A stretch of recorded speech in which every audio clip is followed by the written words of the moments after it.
अध्यक्ष महोदय, या सभागृहामध्ये लाईन मध्ये जाऊया आपण. विधानसभा अधिनियम 293 आणि या 93 अन्वये जो प्रस्ताव आला आहे त्या प्रस्तावावर मी माझे विचार व्यक्त करण्याकरता उभा आहे. अध्यक्ष महोदय, या प्रस्तावावर बोला बोला. एका दुसरा अपवाद सोडला तर देतो तर ज्यानी म्हणून देतो.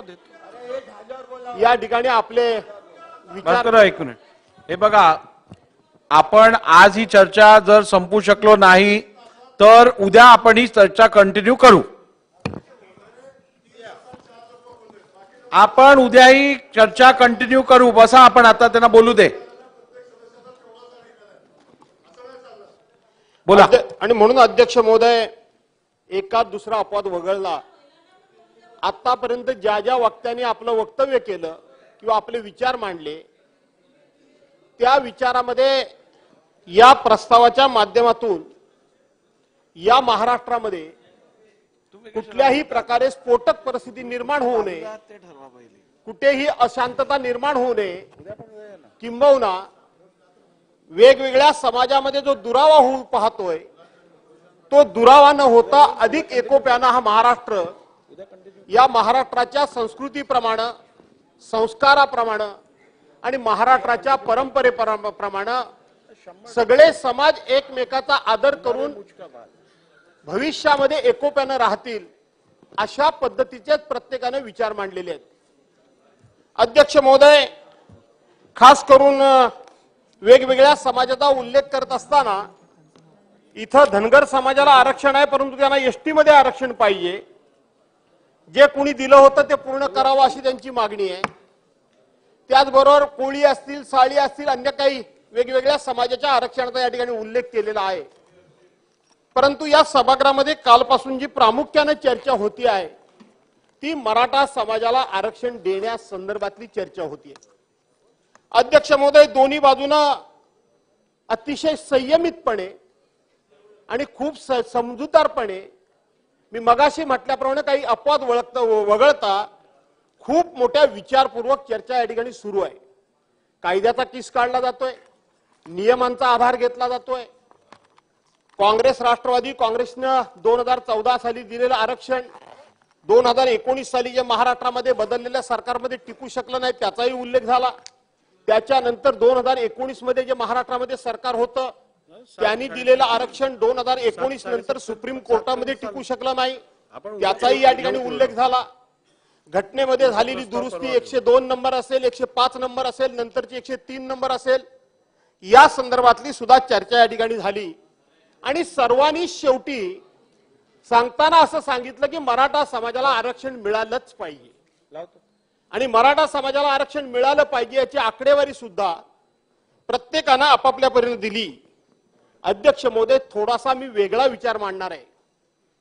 आपल्याला आठवत असेल, आपल्याला माहित आहे की आपल्या या हिंदुस्थानची पूर्वीची जी सामाजिक रचना झाली होती किंवा ज्याला मनुस्मृती म्हणतात त्या मनुस्मृतीमध्ये आपल्या समाजाचे 4 घटक केले गेले होते.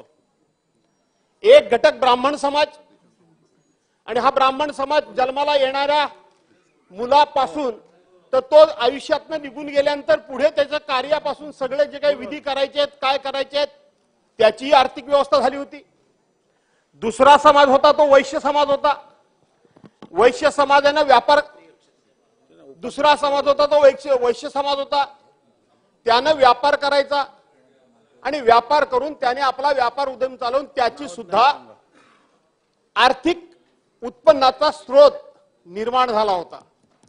आणि तिसरा जो घटक होता तो शूद्र होता. त्या शूद्राला अतिशय कमी दर्जाचं काम देऊन कळत न कळतपणे तो कष्टकारी म्हणून कष्टाच्या माध्यमातून सुद्धा त्याला काही ना काही उत्पन्नाची सोय केली होती.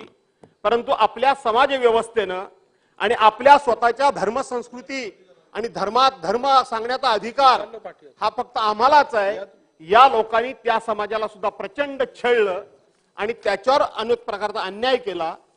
आणि चौथा जो समाज राहिला तो क्षत्रिय समाज. या बाकीच्यांना कुठे ना कुठेतरी उत्पन्नाची सोय झाली होती, पण मग क्षत्रिय समाजाला उत्पन्नाचं साधन काय होतं? क्षेत्रीय समाजाला उत्पन्नाचं साधन काय होतं याचा विचार करण्याची गरज आहे. आज ही परिस्थिती का निर्माण झाली आहे? आशिष शेलार ज्या वेळेला आकडेवारी मांडत होते, कोण मंत्री, आशिष शेलार जेव्हा आकडेवारी मांडत होते तेव्हा खऱ्या अर्थानं माझं मन गलबलून गेलं. माझ्या आतड्याला पीळ पडला होता. माझ्या मित्रांनी फक्त शेवटचं थोडं जर राजकीय भाष्य जर आज टाळलं असतं तर मला वाटतं की सगळ्यांच्या भाषणामधलं सर्वोच्च भाषण आज आशिष शेलारांचं म्हणूनच मला वाटतं समोर आलं असतं असं मला वाटतं. आणि त्यावेळेला माझ्या पोटामध्ये अक्षरशः आतड्याला पीळ पडत होता. काय होतं मराठ्यांना काम दिलेलं अध्यक्ष महोदय?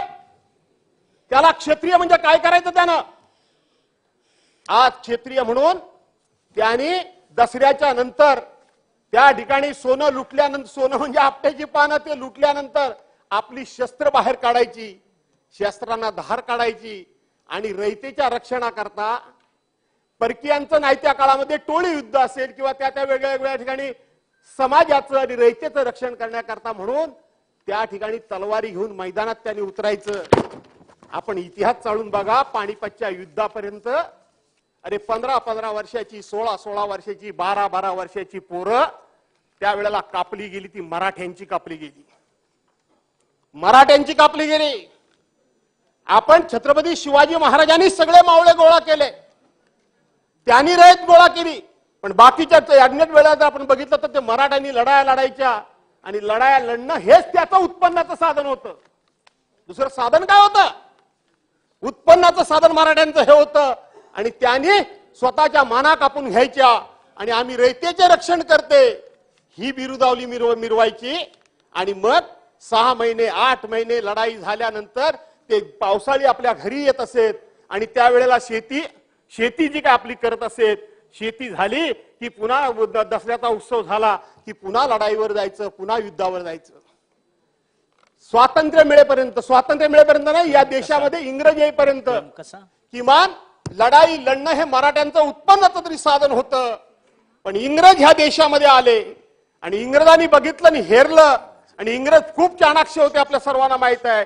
त्यांनी बघितलं या मराठ्यांना जर आपण अशा पद्धतीनं सैन्य दलामध्ये जर प्रमुख म्हणून ठेवलं तर हे मराठे कधी जर उलटले तर आपल्याला सुद्धा कापून काढतील. आणि म्हणून इंग्रजांनी पहिल्यांदा इथं आल्याबरोबर डोकं चालवलं आणि मराठा ही जात लढवयच नाही, मराठा ही जात लढवयच नाही असं ठरवलं. आणि मराठ्यांना जास्तीत जास्त त्यावेळेला सैन्यातून बाजूला करण्याचं काम जर कुणी केलं असेल काढा इतिहास, तर तो इंग्रजांनी केला.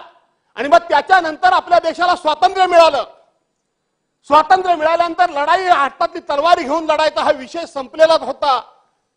कुठली लढाई, कुठलं उत्पन्नाचं साधन, कुठली जमीन? आणि ती जमीन सुद्धा जी काय होती ती आता कुटुंबामध्ये 1चे 2, 2चे 4, 4चे 6, 6चे 8 झाले. तिथं जमीन होती 10-15 कुठे एकर असेल, त्याचे आता 1796 तुकडे झाले. ती जमीन सुद्धा तेवढी राहिली नाही. सिलिंग ऍक्ट आल्यानंतर जमिनीवर मर्यादा आल्या. किती एका कुटुंबाला किती जमीन राहावी हा मर्यादा आल्या. माझ्या कोकणामध्ये कुळ कायदा लागू झाला. कसेल त्याची जमीन? मुळात आमच्याकडे जमिनीच कमी आहे, त्यामुळे तो भाग वेगळा. एखादाच कोणतरी असा असेल जो माझ्यासारखा, माझ्या वाडवडिलांना 7 गाव इनाम मिळाली म्हणून आमच्याकडे जमीन असेल, पण ती सुद्धा आता कुटुंब वाढल्यामुळे कमी झाली. बाकीच्यांच्याकडे तर कोकणात जमीनच नाही. 5 गुंठ्या म्हणजे 25 खातेदार. एकरभर जर कोणाची जमीन असेल तर तो सगळ्यात मोठा जमीनदार. तिथेही आता तुकडे झाले. सांगा मराठ्यांना उत्पन्नाचं साधन काय साधन आहे मराठ्यांना?